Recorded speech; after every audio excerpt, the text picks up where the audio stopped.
Just one quick little tip when doing stuff like this.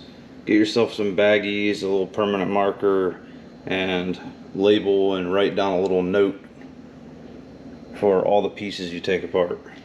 And snap some pictures. I'll be recording everything, so I'll have some video to go back and look at. But that should help you along the way.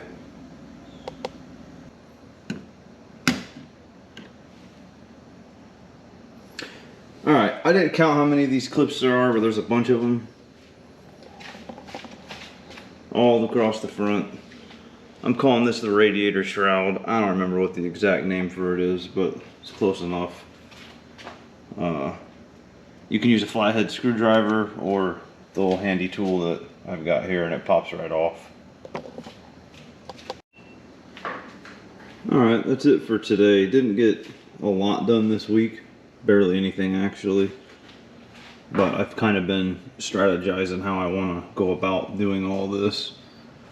But here's how she looks with the engine cover off, the strut bar out, and the radiator shroud removed.